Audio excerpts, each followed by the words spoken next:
Officials and analysts expect the next round of negotiations between the US and Iran will focus not on Iran's missiles or regional proxies, but on how to handle Tehran's leverage over the Strait of Hormuz. Let's look into the current situation in one of the world's most crucial shipping routes with Angela Gillham, Chief Executive Officer of Maritime Industry Australia. Angela, good to have you with us this evening. So right now, the Strait of Hormuz is effectively still shut with the exception of a few ships. Where are most ships holding out at the moment? So you're right. I think there's about 400 vessels trapped within the Gulf, the Persian Gulf at the moment. In terms of vessel traffic, when the strait was for a very short period of time declared open, I think there was around 20 vessels that were able to exit the strait at that time.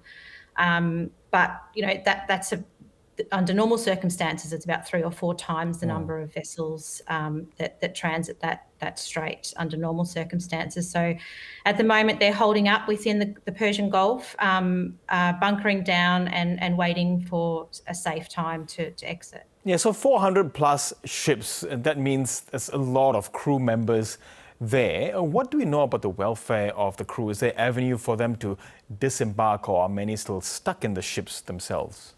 No, well, of course, I'm sure you can understand it's not safe. So, these crew, about 20,000 merchant seafarers, have been effectively trapped on their vessels for 6 weeks, fearing for their lives as war rages around them. As I understand it, there are some provisions being able to be provided to the vessels, things like food.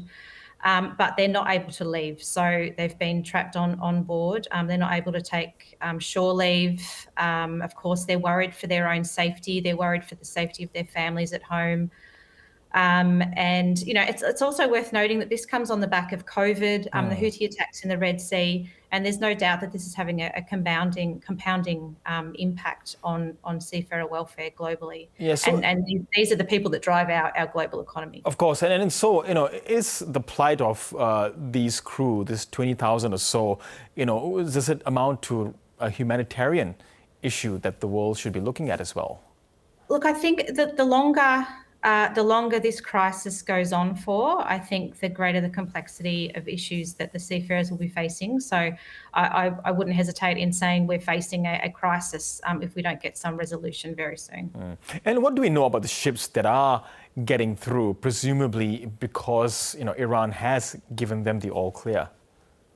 Yeah, look, it's hard to say for sure how these ships are getting through, but I would hazard a guess that they're ships that are registered in Iranian-aligned nations.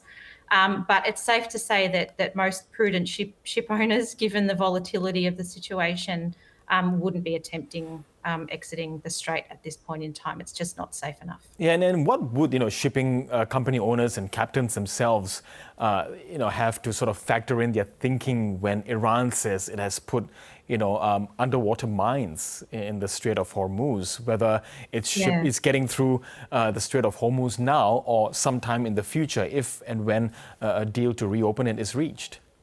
Now that's a really important question, because mines are, of course, a major safety concern.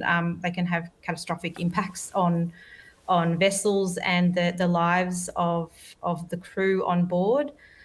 So it's going to be a major consideration, in terms of how long it takes for trade to normalise through the strait. So I would say that once the strait opens and ship owners are confident that a peaceful environment will continue, there'll need to be some kind of effort, a joint naval effort to provide that assurance that the area is cleared of mines before trade normalises.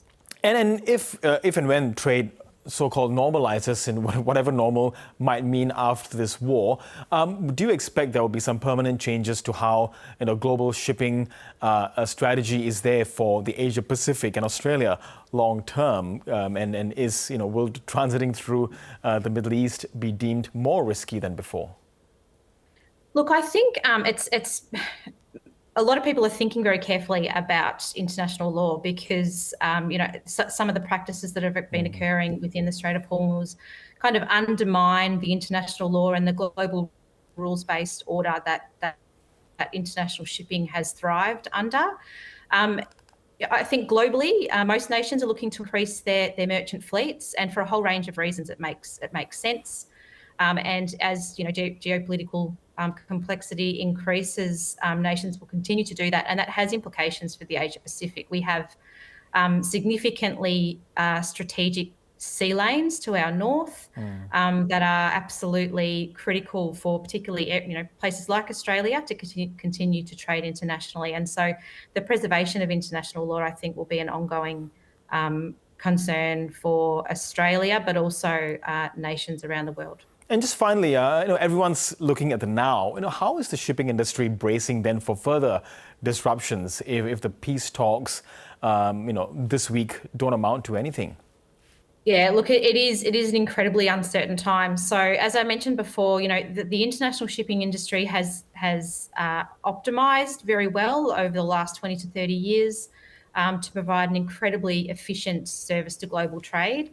But it is very much dependent on that international commitment to a global rules-based order. And while the industry thrives when that's happening, it's clear that we are very vulnerable to disruption during times of conflict, and that has serious implications for the global economy. And in particular, it has major implications for economies like Australia, who are fundamentally dependent on shipping for key inputs. So it's incredibly interesting times.